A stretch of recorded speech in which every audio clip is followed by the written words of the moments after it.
amigo Eduardo del Castillo Valadez, te agradezco que nuevamente nos acompañes en nuestras charlas entretenidas. Es un gusto, Rafael. Muchas gracias por la invitación.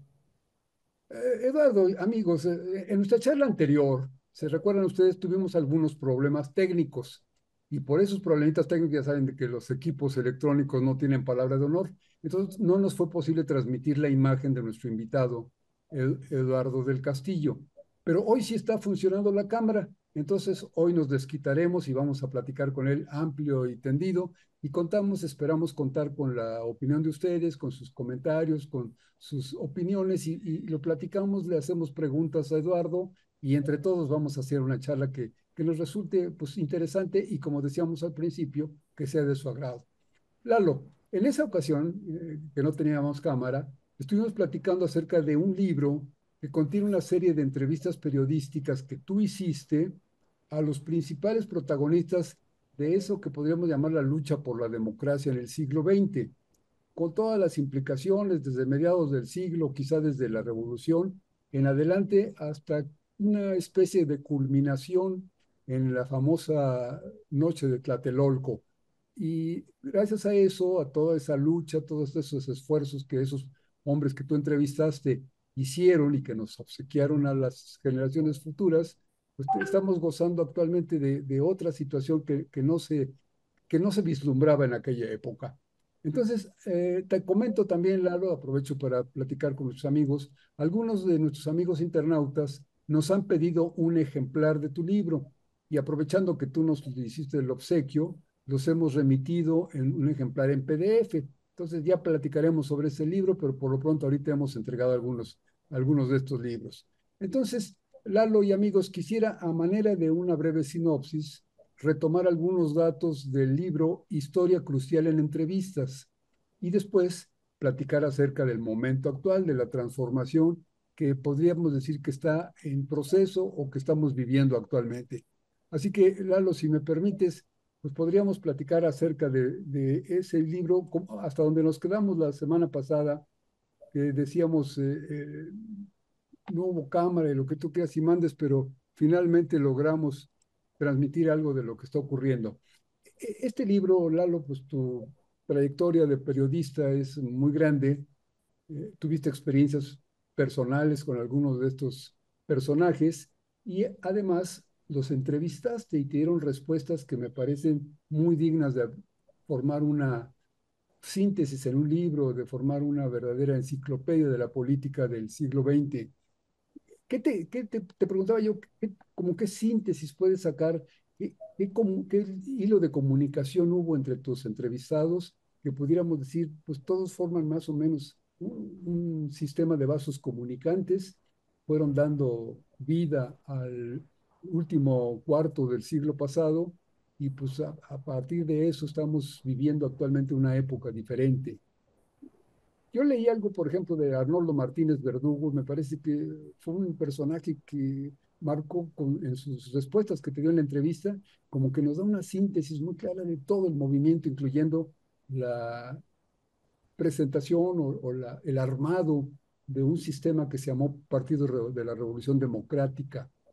¿Qué recuerdas de ellos, Lalo? ¿Qué personalidad te causó Mira, más Rafael, interés? creo que debemos poner el acento en un aspecto clave, la continuidad. Que tengamos presente que la historia no empezó cuando nacimos ni cuando cobramos conciencia de la cuestión política en este país, sino que hay una lucha continua del pueblo mexicano. Por eso se habla de la cuarta transformación. La independencia fue la primera transformación, la segunda es la reforma con Juárez, la tercera es la revolución y la cuarta, la que estamos transitando. Continuidad. Ahora, tu pregunta acerca de qué aspecto podría ser el común denominador de todos los personajes entrevistados. Yo diría que la conciencia de que el camino era la democracia, porque había grupos, agrupaciones de izquierda que no consideraban con mucha claridad el tema de la democracia o lo tenían como un tema secundario. Quizá no estaba excluido, pero como un tema secundario. Y la conciencia, digamos, que tuvo el Frente Democrático Nacional cuando se reunieron todos estos personajes para el público que no lo había escuchado, pues estaba Eberto Castillo, Porfirio Muñoz Ledo, Arnoldo Martínez Verdugo, Ifigenia Martínez, Pablo Gómez, etcétera. Todos ellos llegaron a la conclusión de que se estaba en el momento de construir verdaderamente la democracia, toda vez que el régimen existente en ese momento, es decir, la clase política dominada por el PRI, pues siempre tuvo cosas positivas, tampoco era absolutamente negativo, pero era absolutamente autoritario. Y entonces eso hacía que no pudiera haber democracia, porque también se dedicaban mucho al fraude electoral y entonces no había posibilidad de cambiar, de transformar más allá de lo que decidiera el partido en el poder, que por otro lado se estaba deteriorando, había ya un deterioro muy acentuado en el PRI y bueno, la emergencia de estos grupos de izquierda y democráticos, donde estaba pues también Porfirio Muñoz Ledo, Cuauhtémoc Cárdenas, todo eso formó, digamos, hizo un alto a lo que estaba sucediendo y como que arrancó una nueva época que ya, digamos, estaríamos hablando de esta cuarta transformación. Porque este periodo, hay que decirlo, tuvo muchos altibajos y muchos momentos muy drásticos, como fue el movimiento popular estudiantil del 68, como fueron las guerrillas a las que se lanzaron muchos jóvenes desesperados porque no había democracia, como fue la reforma política de Reyes Heroles, la lucha parlamentaria, de pronto con gente que eran auténticos opositores. Cuando en la 51 legislatura entran 17 diputados, sobre todo de la izquierda, el Partido Comunista, pero ya unido con otras fuerzas, la coalición de izquierda, los debates fueron verdaderamente importantes, porque sí había una contradicción con el régimen priista y se exhibían argumentos con mucha profundidad y proyectos de nación. Luego la crisis del neoliberalismo. Hay gente que nació en este país y vivió solo crisis. Los que Sí, nacieron desde el 83 hasta, digamos, quizá el 2018, vivieron en la crisis permanente. Y ahí es donde decimos, fue en esos periodos de crisis donde se fue gestando el quehacer democrático, la unidad de las fuerzas progresistas y de izquierda, y luego pues ya en lo que sabemos, la formación del Frente Democrático, la formación del PRD, que vivió años muy buenos de mucha lucha y luego se deterioró y dio paso a Morena, lo que conocemos hoy, digamos, el partido que vale más la pena en este momento. Las cosas no sí. son eternas, sabemos, pero hoy por hoy es el partido que mejor representa los intereses de la población. Hay un detalle, hay una plática que tuviste en las entrevistas que me parece dignísima de destacar, Lalo, ahorita que hablabas de la gente los pocos que llegaron en primera instancia a la Cámara de Diputados. Lo interesante es que estaban en la cárcel y estuvieron internados en la cárcel por el famoso delito de disolución social, es decir, presos políticos. Lograron salir cuando se quita la figura esa de la disolución social, salen libres y prácticamente de inmediato entran como diputados. Interesantísimo, ¿no?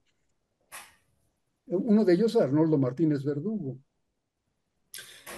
Sí, mira, Arnoldo no fue de los que estuvieron en la cárcel. Él se salvó milagrosamente porque cuando llegaron por ellos al local del Partido Comunista, él salió a la puerta y le preguntaron, ¿usted quién es? la policía, ¿no? Los que iban a aprender. Yo soy el secretario, váyase. O sea, no entendieron que era el secretario general. O sea, Sí, soy la secretaria. No, usted pásele. Era el secretario. Entonces dijeron, no, vamos por los otros, por los líderes. Él era el máximo líder. Él lo relata muy vaciado porque, pues, digo, la gente llegó y no, no tenía idea sí, pero de vaya, él no hubiera logrado acceder a la Cámara de Diputados si no hubiera habido ese momento de apertura de los que sí estuvieron encarcelados, ¿no? los que sí estuvieron encarcelados de los entrevistados fueron Valentín Campa. Él estuvo 11 años y él estaba justo por el disolución social, ¿no? Y otros Sí. cargos que les pusieron. Pablo Gómez también estuvo en la cárcel. Hubo varios de ellos. Creo que también, bueno, Unzueta no está entrevistado ahí, pero ellos pasaron prácticamente después de la cárcel, porque ¿quién los sacó de la cárcel? El movimiento del 68. Era una de las demandas del movimiento del 68, la democratización del país y la salida de Valentín Campa y Demetrio Vallejo, los líderes del movimiento del ferrocarrilero, ¿no? Encarcelados por exigir que se cumpliera con el contrato en ferrocarriles que se había propuesto hacer casas para los trabajadores, pero pues no lo quisieron hacer porque pues no querían gastar en eso y el movimiento tenía una de esas demandas y los metieron a la cárcel. Ahora, hubo Fueron, una serie de cosas, Lalo, que pues tu experiencia como periodista, tu experiencia por haber vivido esa época y las pláticas con estas gentes, seguramente que a ti te deja un panorama muy claro. Hablan, por ejemplo, de los estudiantes y hablan de la intervención de los sindicatos que querían mucha más democracia para intervenir en las decisiones, por ejemplo, de Pemex y en esas grandes empresas, que los sindicatos tuvieran voz y voto. Pero hay una reflexión que a mí me parece muy interesante. Cuando los sindicatos entran en la administración de esas grandes empresas, desafortunadamente no entran con una visión del bien común, sino lo primero que lograron fue, pues como ocurrió en el sindicato de petróleos, mejoras para el sindicato, para los sindicalizados, para el gremio. Entonces queremos casas, queremos paseos, queremos, en fin, hospitales y demás para el gremio, pero también pierden la visión de la totalidad. Y por el otro lado, el otro, digamos, punto de reflexión es la reforma política que le agradecemos a Reyes Heroles, a Jesús Reyes Heroles el Padre, como que se dice, tenía una gran visión política y entonces dio la oportunidad de que las minorías entraran al Congreso y demás, pero no olvidemos que él también fue secretario de Gobernación y que como secretario de Gobernación, pues también podemos echar culpas de mucha represión en contra de los estudiantes y en contra de los sindicalizados, ¿no? sí, sí, los personajes, sobre todo los priistas, participaron y fueron cómplices de la represión y a la vez hacían cosas positivas, pues era el quehacer político. En realidad, la gente en general no es de una sola pieza, sino son claroscuros, como decíamos. O sea, tienen cosas positivas y otras que no. A Reyes Heroles se le recuerda más por esta reforma, que fue muy trascendente, pero sus actos represivos como que van quedando abajo de la alfombra, Mm. pero prácticamente todos ellos tienen aspectos que se les pueden imputar y ellos dirían que se trataba del ejercicio de gobierno y en el ejercicio de gobierno a veces hay que hacer cosas que no se quieren hacer. Todos Mm. formaban parte de un sistema y era un sistema que se empezó a desvanecer por un lado, pero por otro lado había ya cierta podredumbre en ese sistema y por eso fue relevado. O sea, ¿qué queda ahorita del PRI? Lo que queda del PRI es un porcentaje muy bajo de la población que sigue votando por ellos, porque ya no tienen propuestas, ni tienen personas que tengan relevancia. No tienen un Reyes Heroles, un Castañeda, un Porfirio Muñoz Ledo, no tienen esa gente. Para ellos se acabó, porque prácticamente si nosotros vemos al líder actual, Alejandro, el denominado Alito, pues es un tipo que parece más un golpeador que un líder de un partido. No ofrece nada ya, porque pues perdieron, digamos, se perdieron en la historia, no hay alternativas con ese partido.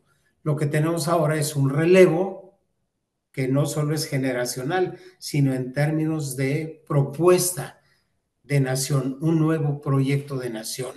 Y Tengo, es, tengo aquí, ahorita con esto que estás diciendo, Lalo, me surgen algunas preocupaciones y algunas ideas que te quisiera plantear. ¿Me dejas saludar a nuestros amigos de Internet y ahorita platicamos de esto? Mira, claro que sí. está con nosotros desde hace rato Rodolfo Santín. Mi querido Rodolfo, te mando un abrazo con mucho cariño. Me da mucho, mucho gusto que nos acompañes. Siempre nos gustaría conocer tus opiniones, pero bueno, el hecho de que nos acompañes ya es un premio para mí, por lo menos. Entonces, Rodolfo, te mando un abrazo con mucho afecto. Adolfo Galindo dice saludos desde la tierra de María Sabina, en pie y al orden. Gracias, Adolfo. Sabemos que eres un artista y además un hombre de lucha, siempre estás buscando el bien común. También está José Luis Luna. Buenas noches, saludos al maestro y al invitado de parte de Rebeca Gutiérrez y un servidor.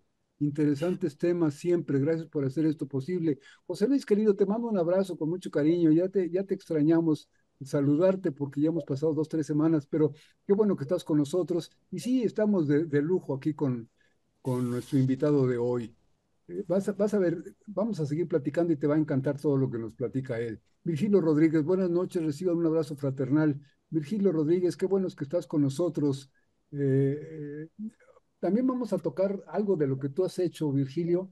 Eh, Como eres geólogo y estuviste en todo lo del Tren Maya, seguramente voy a platicar con Eduardo del Castillo acerca de este papel que el ejército ha desempeñado en la construcción de lo más moderno de México. Emanuel Benito Cosa Arámbula, saludos y buenas noches, queridos hermanos. Emanuel Benito, pues tú eres un abogado y además un abogado joven, entonces tu información y tus comentarios van a ser muy interesantes. Dice, ese Alito es un porro, es lo que estaba diciendo Lalo efectivamente, y Lalo lo decía en el sentido de que pues no tienen en el PRI, y como que Alito es el paradigma de esa política del PRI, entonces si todos son como él, pues la verdad es que no hay nada en el PRI, y es lo que estaba diciendo Eduardo del Castillo en ese sentido.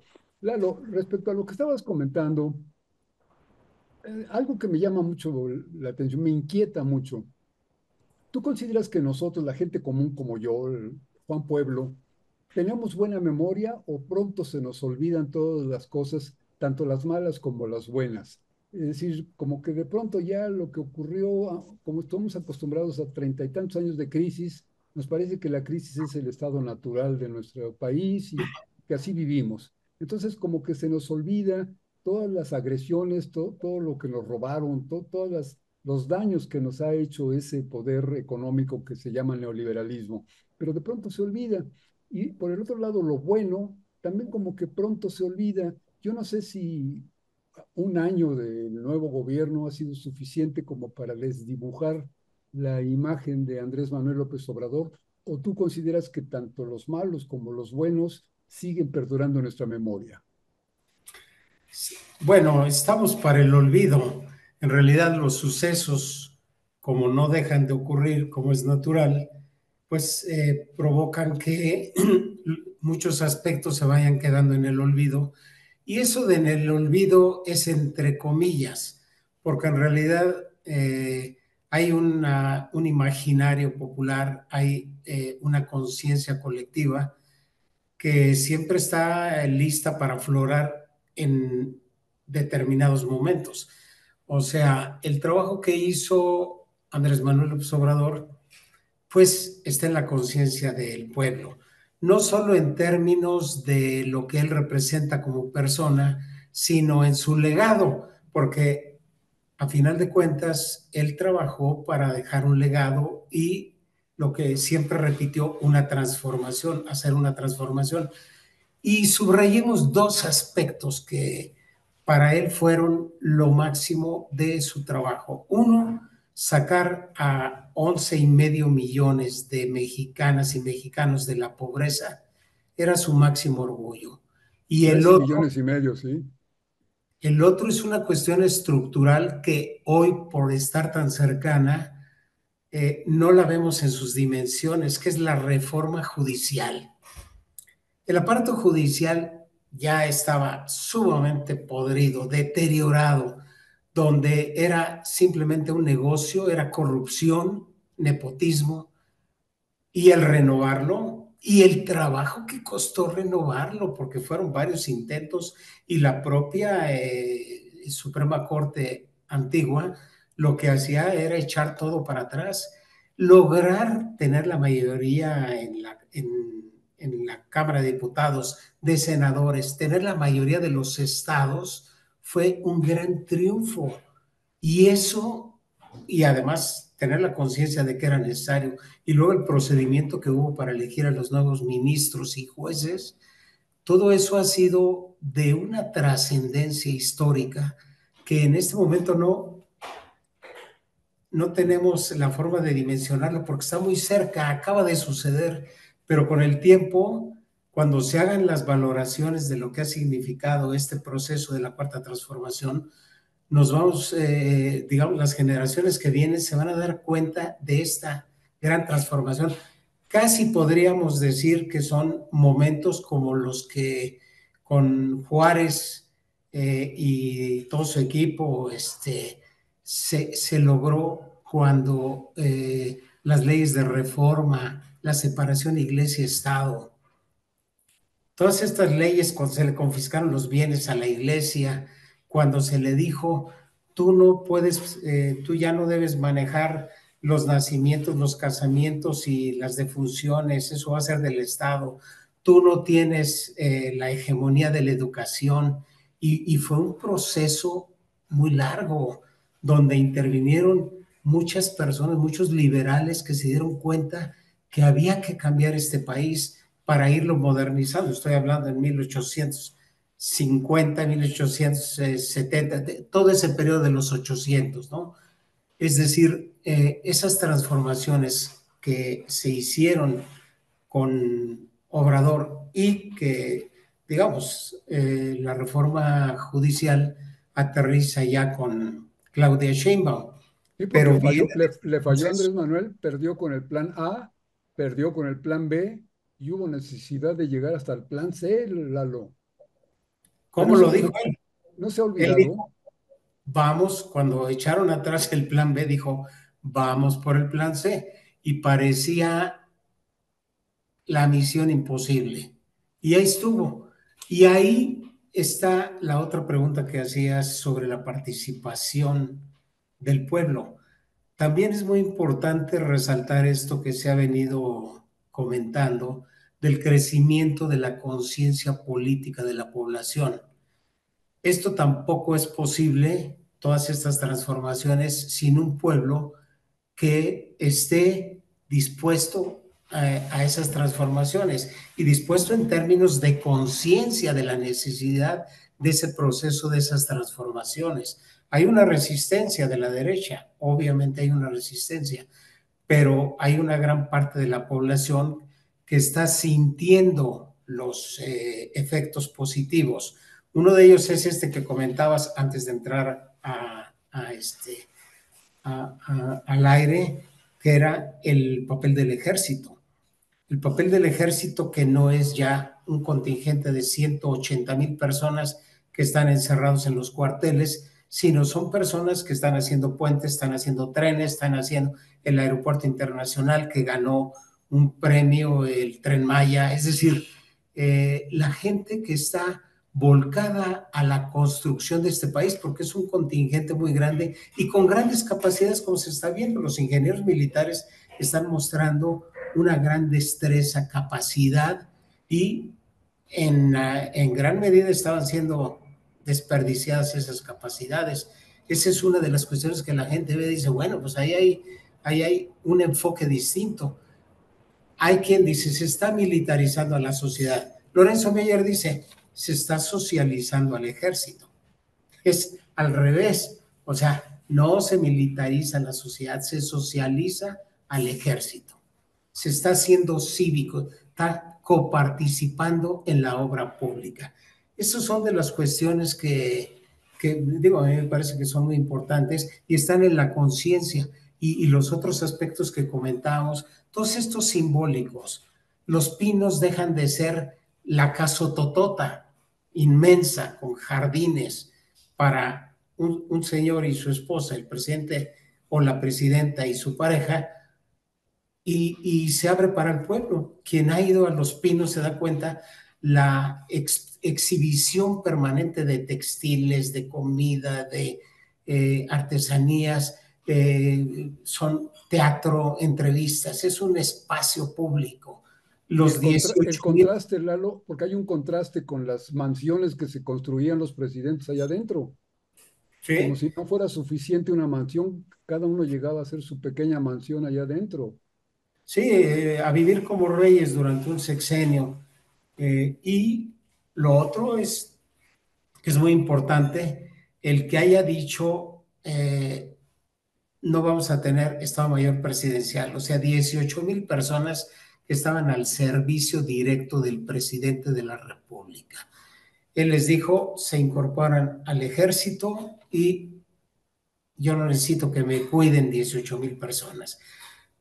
Digamos, todos esos, el viajar en aviones comerciales en lugar de tener avión propio, todo eso que tiene un sentido para la gente, es decir, el acercamiento del poder a la población, es decir, somos iguales.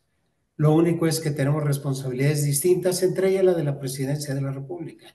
Pero la Humanizó la figura presidencial. humanizó la figura presidencial, justamente. Eso es lo que hizo. O sea, somos iguales, tenemos los mismos derechos y decir no tengo fuero. No tengo fuero. Y además va a haber a la mitad del sexenio un ejercicio en el cual puede haber revocación. Es decir, nos abrimos a la vulnerabilidad. Y otro aspecto donde la presidencia dice, nos abrimos a la vulnerabilidad es las mañaneras. Porque si nosotros vemos lo que sucede, por ejemplo, con Donald Trump, él cuando hay preguntas que no le gustan, que le increpan muy fuerte, manda que saquen a los periodistas y lo sacan de buenas y de malas formas. Y eso sucede prácticamente en todo el mundo, tienen mucho control.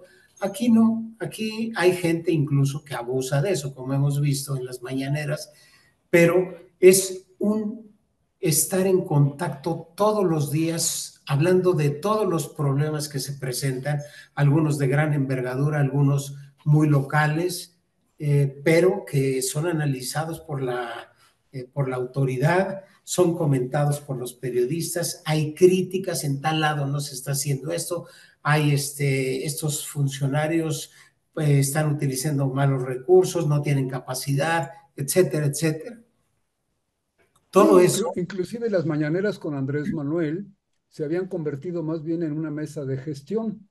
Los periodistas que asistían ahí, más que hacerle cuestionamientos o preguntas a él, lo que venían era a arreglar asuntos de grupos y supongo que eso les dejaba dinero. no, bueno, a ellos no sé. Yo lo que creo es que si hacían gestiones, por ejemplo, si tú vienes de Tamaulipas, pues la gente de Tamaulipas te dice, oye, ¿por qué no planteas este problema que tenemos con el agua o con la basura o con y ellos pues eran voceros de una comunidad, algunos de poblaciones muy pequeñas, pero además de la gestión que la había y las procesaban, bueno, se trataron los grandes asuntos nacionales ahí, los grandes asuntos que tienen que ver con la propia estructura del gobierno, el gasto, la deuda, la violencia, las estrategias para atender los problemas de violencia, todo eso y exhibiendo el gasto. Nos estamos gastando el dinero en esto y en esto. Y las problemáticas que se fueron resolviendo. Las aduanas, por ejemplo, en este periodo se recuperó de las aduanas, o sea, subieron 250,000, 300,000 millones de pesos adicionales. Donde se quedaban, pues se los robaban. Es decir, apretando aquí y allá, buscando que la hacienda pública tenga mayores ingresos. Ahora, Entonces, Lalo, tú hablabas de una especie como de un aspecto simbólico de todas las cosas que Andrés Manuel y que Claudia Sheinbaum han hecho, que más que asuntos de gobierno, más bien son un simbolismo para la gente, que nos despierta muchas satisfacciones, muchas esperanzas, cosas muy bonitas. Eso lo hablabas así. ¿Y cómo enlazaríamos las experiencias que nos dan tus entrevistados de tu libro, del que hemos estado comentando? Ellos hablan de grupos grandes o muchos grupos que tenían una ideología, pero unas ideologías con otras de repente como que coincidían en el fondo, pero en la operación se peleaban. ¿Cómo es posible que transcurrieron, no sé, quizá estamos hablando de 40 años, 20 de los últimos años del siglo XX y los primeros 20 de este siglo, y hasta que un solo hombre, porque ya no es un producto como la gente del presidente Juárez, sino un solo hombre, Andrés Manuel López Obrador, fue el que impulsó toda esa ideología.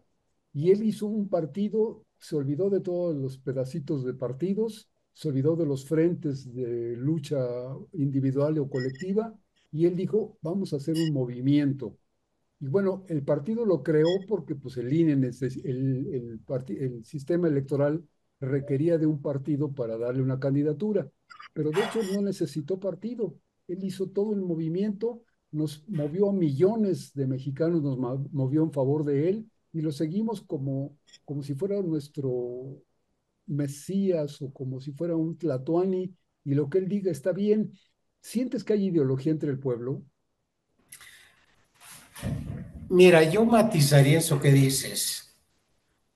Somos producto de una sucesión de transformaciones. La gente que está entrevistada en el libro, que digamos, termina, digamos, ese análisis en 1990, es gente que luchó mucho y en ese entonces Obrador estaba haciendo sus primeros pininos en Tabasco, en la zona del sureste, estaba haciendo sus primeros pininos.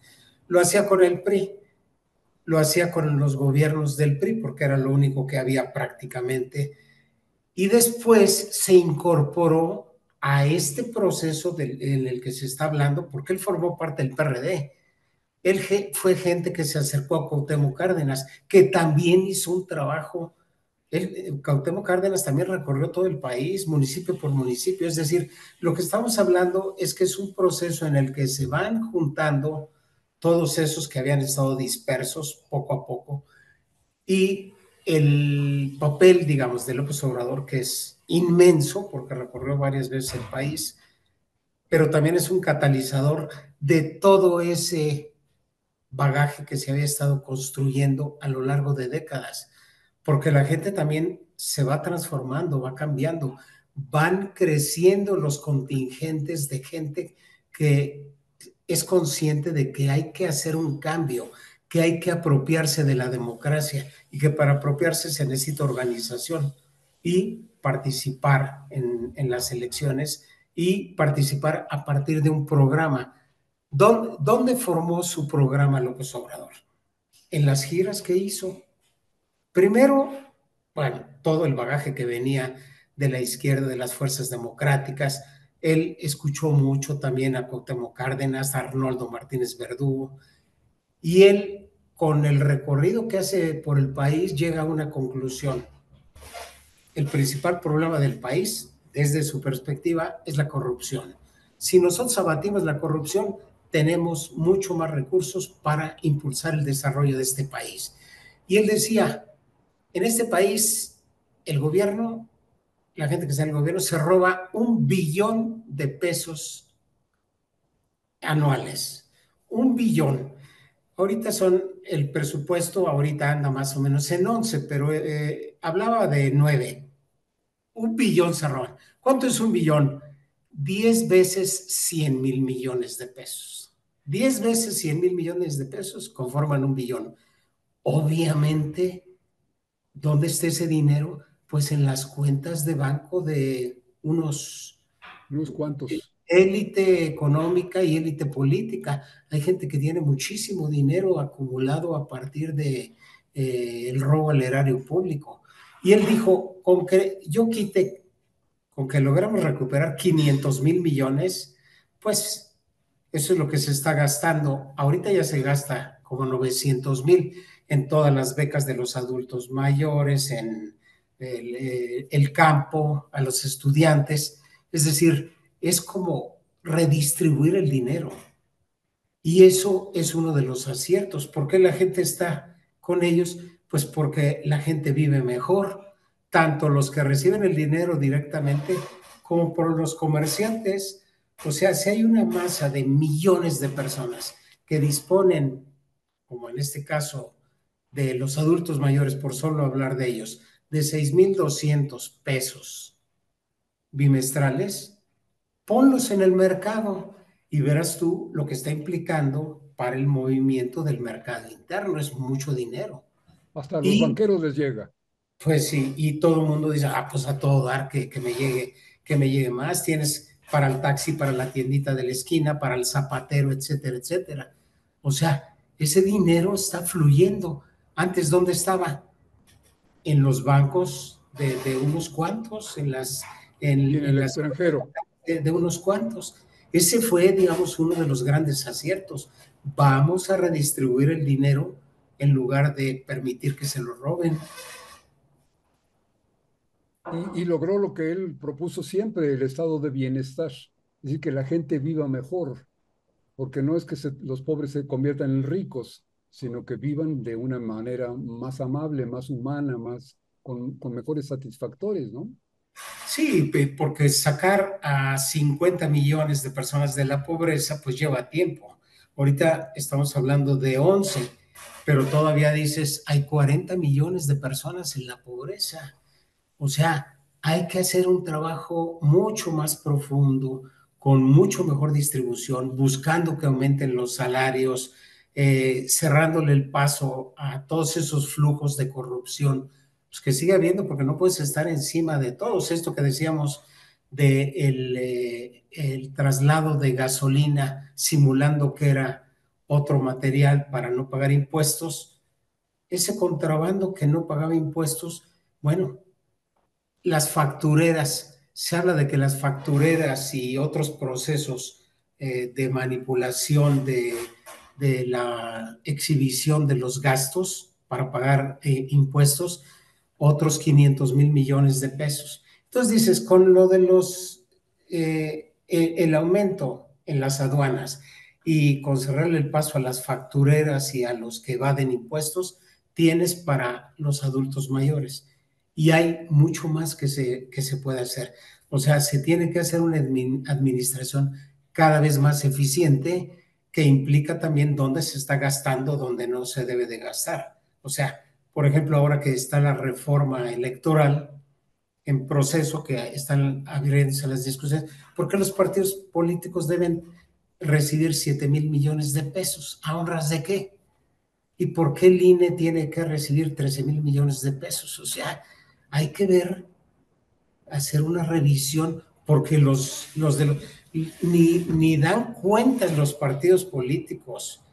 Veía yo, por ejemplo, el salario del dirigente del PAN, tenía un salario de 150,000 pesos como diputado o senador, y otro tanto por ser el dirigente del partido. Todo de la misma bolsa, o sea, del erario público. Y dices, ¿por qué tienes? Y luego lo que se descubrió, gente que jubilaron de la Comisión de Luz y Fuerza del Centro, de la Compañía de Un, Luz y Fuerza un del millón Centro, de pesos un mensuales. millón de pesos. Pues ¿de dónde dice que tú puedes ganar 1 millón de pesos estando en una empresa del gobierno? Y lo mismo en el ISSSTE. En el ISSSTE, ¿cómo es posible que tengas una jubilación de 1 millón de pesos? Y la gente como esta Casar, que no tenía por qué recibir esa pensión, pues puras tranzas. Cuando se hace toda esta revisión, dices, hay que administrar ese dinero no tiene por qué estarse gastando, pero todo es cosa de revisar, son N número de archivos que apenas se va descubriendo, pues como un millón de Ahora, pesos. claro, ahorita que mencionas esos asuntos específicamente, vengo digamos que el encabezado de nuestra presentación, de nuestra charla de hoy, hablaba del segundo piso, lo que ofreció la presidenta Claudia, la candidata Claudia Sheinbaum, de decir voy a continuar la 4T, no la vamos a determinar, no la vamos a romper, sino vamos a hacer un segundo piso. Y la verdad es que lo está cumpliendo, está haciendo realmente un segundo piso de la 4T que inició Andrés Manuel. Pero hay mucha gente, Lalo, yo percibo muchos periodistas y gente del público de clase media alta para arriba, que como que se les olvida que hay esas dos circunstancias, una continuación, que no es lo mismo llegar a arreglar un carro viejo que nada más darle mantenimiento preventivo al otro, ¿no? Es muy diferente tener la casa toda tirada y darle nada más una pequeña arregladita a encontrar realmente todo deshecho, ¿no? Entonces, este tipo de cosas me preocupan porque mucha gente dice, por ejemplo, hablando de la delincuencia, actualmente se están dando muy buenas cifras, que ha disminuido el número de delitos, que ha disminuido los crímenes, los asesinatos, en fin, hay buenas cifras.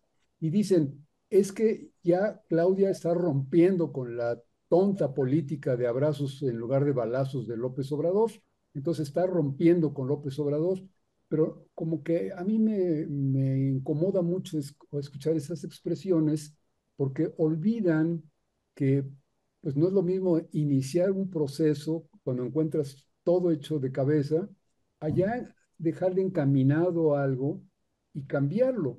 Por ejemplo, López Obrador, en mi opinión, nunca ofreció que a los delincuentes se les tratara con abrazos en lugar de balazos, sino dijo a las nuevas generaciones, a los niños, hay que enseñarlos que es mejor los abrazos que los balazos, ¿no? Hacer nuevos. Él siempre hablaba que era un proceso de construcción de la sociedad y que iba a ir a largo plazo. Pero por otro lado, mencionaste hace un momentito la Suprema Corte. El hecho de combatir a los delincuentes, el huachicol y todo eso, era simplemente arrimarles clientes a los jueces y a los ministros, clientes que les dejaban mucho dinero. Entonces hubo necesidad de hacer el plan A, el plan B, que le echaron para atrás, y llegar hasta el plan C para, como ahora ocurre, pues empezar a construir un nuevo sistema judicial y probablemente ahora las labores que hace la policía, el ejército y todo el sistema de seguridad pues ya no sea arrimarle clientes a los juzgadores, sino ya realmente sea poner una solución al caso de la delincuencia. Pero la pregunta es esa, Lalo. Yo siento como que a mis camaradas, a mis amigos, a los gentes como yo que andamos en la calle todo el día, como que se nos olvida, no tenemos el recuerdo claro de a quién agradecerle qué. Y además quisieran, como algunos periodistas piden, como que hubiera una ruptura entre la presidenta Claudia Sheinbaum, que dijera, corto aquí con el pasado y no quiero saber nada más de Andrés Manuel, cosa que no puede ser porque el fundamento real de la cuarta transformación lo puso Andrés Manuel. Claro, pero no hay que medir las circunstancias políticas a través de los seres humanos, sino a través de los procesos. Lo que están haciendo es darle continuidad a un proceso con el que están de acuerdo. ¿Por qué tendrían que romper? Si no es una cuestión de personalidades, es una cuestión de proyecto. Es un proyecto que en síntesis dice más justicia social, más democracia, más libertad. ¿Estamos de acuerdo en eso? Sí, pues vamos haciendo las cosas de tal forma de darle continuidad a eso. Es un absurdo, mira, eso de romper al estilo priista, ¿no? Que eran más formas que realidad, porque en realidad se trataba de golpear al anterior para resaltarse a sí mismo. Esa era la dinámica de las. Romper los maximatos. Sí, y romper con, o sea, como anular al anterior para sobresalir. Pero esa no es la lógica ahora, la lógica es darle continuidad al proyecto, porque rompían en lo personal, pero le daban continuidad al mismo proceso, porque el neoliberalismo fueron 36 años, aunque se enojaran entre ellos, la continuidad del saqueo a los trabajadores, a la nación, los vendepatrias, todo fue igual, fue una continuidad, el malgastar los recursos. Hoy de lo que estamos hablando es de un proceso, no estamos hablando de personas. Y el proceso para que la gente también se sienta incluida en eso, porque este proceso no ocurre solo por las personas, ocurre justo porque las personas se han involucrado, o sea, la población se ha involucrado y la población es la que está a través de su voto y muchas otras manifestaciones diciendo seguimos con esto. Cuando no esté de acuerdo, entonces va a cambiar de opinión. Pero por lo pronto, ahorita Claudia tiene el 80% de aprobación. Los gobernadores tienen distintos niveles de aprobación, algunos andan bajos y las legislaturas pues también. Es decir, hay que estar todo el tiempo reflejando el sentir y las necesidades de la población para mantener altos niveles de aprobación. Y eso es lo que debe de importar. Las personas pues son muy, muy valiosas, pero lo fundamental es el proceso. Claro, ¿Quién con pero ese proceso? podríamos decir que es al azar. Es decir, por ejemplo, tuvimos la buena suerte de que apareció Andrés Manuel López Obrador en el momento crucial, cuando el país estaba a punto de desaparecer después de Peña Nieto. Si hubiera llegado otro sexenio del tipo de Fox o de Calderón o de Peña Nieto, quién sabe a estas alturas, si no ya estaríamos siendo una estrella más de la bandera norteamericana. Pero tuvimos la suerte, no sé, esa es la pregunta. ¿Fue una suerte tener a López Obrador y otra suerte tener a Claudia Sheinbaum? ¿O realmente es producto de este proceso que hubiera sido quien hubiera sido, iríamos caminando por el mismo sendero? Te lo pregunto porque no estoy muy seguro de que tengamos elementos intelectuales o que tengamos teorías políticas en el pueblo como para mover a los diputados, a los senadores, exigirle al presidente municipal, exigirle al gobernador que haga las cosas mejor. Es decir, López Obrador hizo las cosas muy bien, pero el resto de los gobernantes no estuvo a su altura. Y ahorita la presidenta está haciendo las cosas bien, está continuando el segundo piso, pero como tú dices, hay gobernadores que no están bien aceptados por el pueblo, hay diputados, senadores que se agarran a trompadas ahí en la Cámara, pero que no arreglan nada, sino simplemente ofenderse unos a otros, gritonearse y demás, pero no se nota que haya un programa que fuera permeando en el Estado, en todo el gobierno, en todos el régimen de La gobierno. lucha política conlleva muchas contradicciones, incluso dentro del propio partido, pues la política es eso, es una lucha interna y externa. Los métodos que se utilizan, pues son variados. El caso que mencionas de los golpes dentro del Senado, bueno, en realidad de este señor Alito subió con 6 personas a agredir a Noroña. No es que Noroña haya entrado en esa lucha. Y además, digo, hacer eso en el Senado, pues como porros, como ampones. Pues, ¿quién se para en el Senado a golpear al otro? Son niveles que están mostrando ya el deterioro del PRI. Pero la lucha Bueno, política hay que bueno, pensar que siempre existe. en algunos parlamentos del mundo ha habido hasta balazos y muertos, ¿eh? Aquí mismo en México ya hubo un diputado muerto a balazos. No, y si te vas al inicio, eh, los años, bueno, durante varios periodos, porque después de la Revolución Mexicana hubo una lucha muy fuerte, muchos cacicazgos, levantamientos, No, llegaban los diputados con su sombrero tejano y su pistola al cinto. ¿eh? Es parte de la historia de la lucha, se ha ido civilizando, pero bueno, eso que ni qué. Y lo otro es que no excluyamos de ninguna manera el factor pueblo, porque es el que puede impulsar, es el que puede hacer a un lado a los que considera que no están cumpliendo y poner a otros. Para eso son también las elecciones. y el compromiso es decir, a ver, ¿quién están poniendo que está solicitando mi voto? Es decir, la conciencia política implica tener una participación cívica.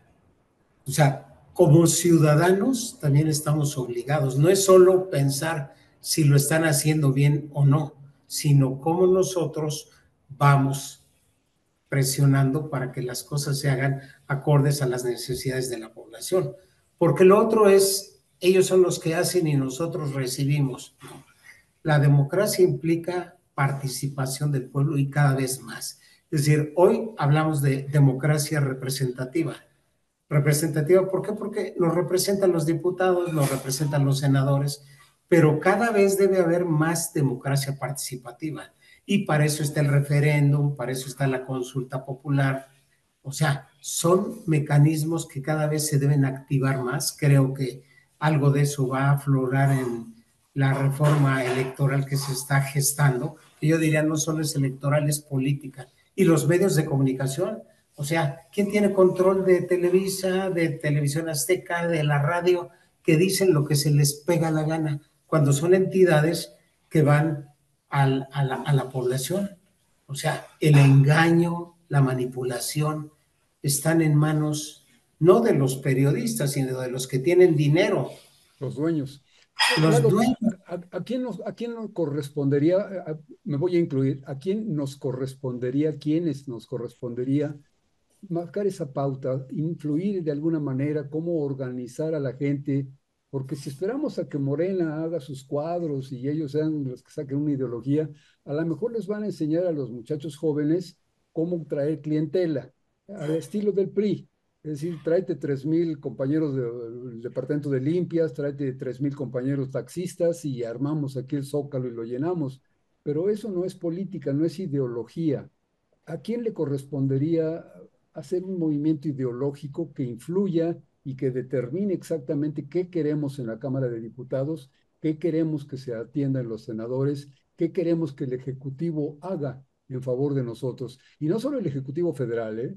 Me refiero a todos. No esperar que la ciudad, por ejemplo, se llene de socavones donde se van los camiones, sino que realmente haya una labor de no llevar un avión para hacer una biblioteca, que se me hace puro relumbrón, sino se me hace que hay que prevenir antes de que el niño se ahogue en el pozo, ¿no? Mira, lo que tú haces, lo que estás haciendo, es parte de la respuesta de lo que estás preguntando. Es decir, ¿qué sentido tiene tu programa? Tú estás convocando a la gente a reflexionar, a escuchar, a empoderarse, a tener una visión más amplia. Así como tu caso, hay mucho más gente que se está organizando. Hoy ves que los motivos más bien los casos de organización se multiplican. En todo el país hay gente que se está organizando y se organiza a partir de, por ejemplo, chats, a partir de reuniones en un club, a partir de lo que tú quieras. O sea, hay una creciente organización de gente que está reflexionando, que se está capacitando y que cada vez va exigiendo más, vamos exigiendo más. Si tú ves, por ejemplo, hablabas de los youtubers, sí hay youtubers que andan despistados ahí, algunos no tienen muy buenas intenciones, pero hay mucha gente que está haciendo reflexiones muy buenas, muy positivas, porque es gente que viene, bueno, la mayoría de estos son una nueva generación que están haciendo muchas cosas, que se dan cuenta, que tienen mayor conciencia y que, bueno, están transformando. Y otros que tenemos más edad, pues seguimos, pero yo creo que hay mucho más gente participando y organizándose que está haciéndose estas mismas preguntas. ¿Qué es lo que podemos hacer? ¿Cómo podemos organizarnos? Además de las elecciones, ¿qué más hacemos? Todo esto, porque a final de cuentas la gente tiene que llegar a un momento en que esté más consciente de un aspecto centralísimo. La columna vertebral de todo proyecto de nación es el presupuesto. El presupuesto. ¿Dónde se gasta para orientar el desarrollo nacional? El presupuesto en manos de los prianistas, pues era, me robo tanto. O sea, eso de que no me den, sino póngame donde haya. O político pobre es un pobre político, todo eso.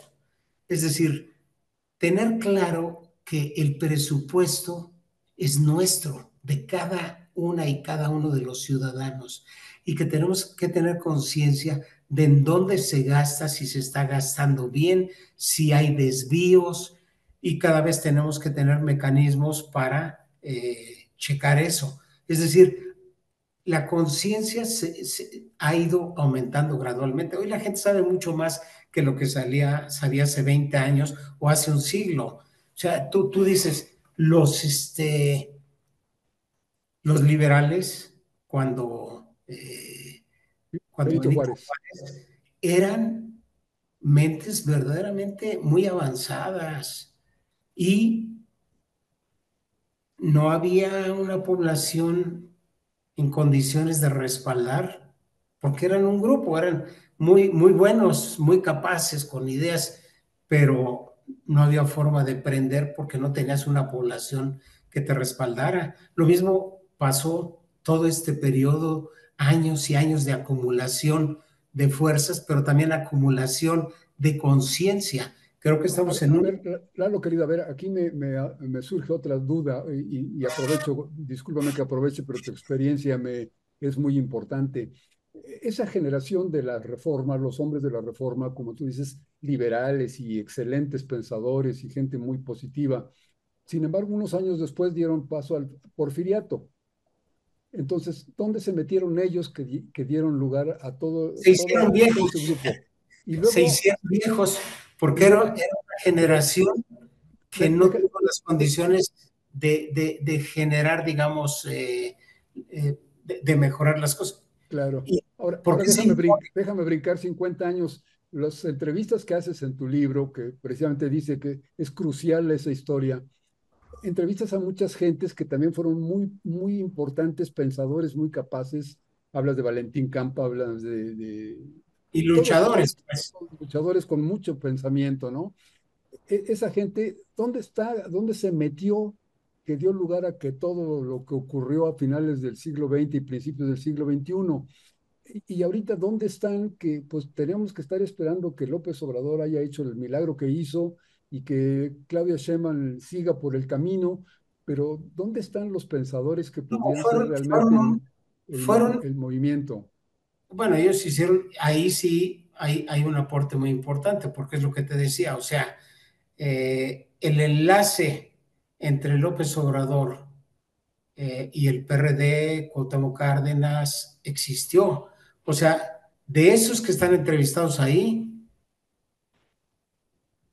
Porfirio Muñoz Ledo le entrega la banda presidencial a Obrador, de los que están aquí. Ifigenia Martínez, de los que están en el libro, le entrega la banda presidencial a Claudia Sheinbaum. Pablo Gómez está ahí, sigue ahí, ahorita es el que esté, el coordinador de la De los reforma estudios, electoral. sí, Entonces, ellos están ahí, o sea, han seguido, y no todo el mundo debe estar en el candelero político, muchos están en los movimientos sociales que han también generado mejores condiciones, porque no lo debemos ver solo centralizado en la Ciudad de México. Ocurren cosas muy importantes en otras entidades y hay mucha gente que está luchando ahí. Yo te puedo hablar cuando yo estuve como reportero, pues había luchadores en prácticamente y en condiciones muy difíciles, gente muy valiente. Me acuerdo de un tipo en Baja California, Blas Manríquez, era un doctor, así como muy bien puesto, y luchaba, era una gente que se abre en Chihuahua, el doctor, el maestro Becerra, te podría decir de mucha gente en muchos lugares, muchas luchas, es el acumulado. Lo que estamos viviendo es fruto de todas esas luchas, incluida la de López Obrador. Pero claro. ahí sí no hay una ruptura tan, más bien los neoliberales sometieron a unas condiciones tan duras al país con el neoliberalismo, vender todas las empresas públicas. Sí, no, ¿De no. quiénes eran con qué se compraron esas empresas? Es- Con es- nuestro dinero, y luego pues se la voy a vender a mi cuate a la cuarta o la décima parte de lo que vale. Eso es lo que hizo Salinas, lo que hizo de la Madrid, lo que hizo Salinas sobre todo, y lo que eh, siguieron haciendo Cedillo y los demás. O sea, y estoy eh, convencido de que no exagero, Lalo, cuando digo que el país estuvo a punto de desaparecer si no hubiera surgido la figura de Andrés Manuel 15 años atrás, ¿no? quizás viviríamos en un deterioro sumamente. Horrible. Lalo, nos está alcanzando Norberto Manuel Guerrero Cortázar y dice, buenas noches a todos, reciban un cordial saludo desde la Mixteca oaxaqueña. No, pues ya tenemos dos desde la Mixteca oaxaqueña, muchas gracias. Diana Morales, buenas noches, abrazos fraternos. Diana querida, qué gusto que nos acompañes. Diana también es abogado y también sabe mucho de esto que estamos platicando. Emanuel Benito dice, pero claro que el rito nacional mexicano es el que tiene el deber y obligación de organizar y presentar proyectos, pues quizá no el único, pero sí es una de sus labores, Emanuel, y sí deberías de ayudarnos ahí a acelerar ese movimiento. Lalo, querido, te agradezco mucho todo lo que hemos platicado. Me quedan muchísimas cosas que aprovechar para platicar contigo por tu experiencia, tus conocimientos. ¿Cuál es el futuro inmediato para el libro de esta historia crucial con las entrevistas? ¿Qué Bueno, pasa con estamos tu viendo libro? la posibilidad de publicarlo, imprimirlo, y por Ah, lo pronto pues yo lo estoy distribuyendo en PDF como te lo mandé para que se le envíe a la gente que lo quiera leer, porque pues también es muy fácil leerlo en la computadora, uno le va pasando y ahí lo deja, apunta en donde lo dejó cuando termina la lectura. Pues es una forma de divulgarlo. Si claro, alguien lo quiere tener impreso, vamos te a lo tener las mandamos. circunstancias, lo vamos a presentar, pero para distribuirlo en otros lados de la República, pues se facilita mucho de manera digital. Entonces, Claro, claro. pues, tú Lalo, lo querido, tienes y a tus gentes se lo puedes antes de despedirnos, Lalo, ¿cómo me ayudas a redondear? Y te quisiera pedir que nos apoyes en otras conversaciones sobre este tema, porque creo que es muy importante que vayamos, como tú decías hace un momentito, aprovechar estas ventanas, estas puertas de comunicación, para compartir con los amigos, con las gentes que nos ven, estas ideas y hacer que el movimiento sea realmente eso, un movimiento que no esté anquilosado, que no estemos esperando a que el Tlatoani levante la mano y nos regale, sino que vayamos construyendo un mejor país. ¿Cómo me ayudas a redondear tu conversación de hoy? Yo diría que estamos hablando de continuidad. La continuidad de la cuarta transformación, que como la vez pasada decíamos, digamos, el último momento así relevante de la tercera transformación fue la nacionalización de la industria petrolera. Cuando entra Ávila Camacho ya empieza a ser otro país. Y ahí es quizá toda la resistencia que hubo, ahí empieza, digamos, a balbucear la cuarta transformación. Y de allá para acá, un montón de luchas, de represiones, de gente que perdió la vida, etcétera, etcétera, y el momento en que nos encontramos. O sea, tenemos que pensar en términos de continuidad, pero no solo de los hacedores directos de la política, sino la participación de la población. Mientras más gente participe en la política, mejor le va a ir al país.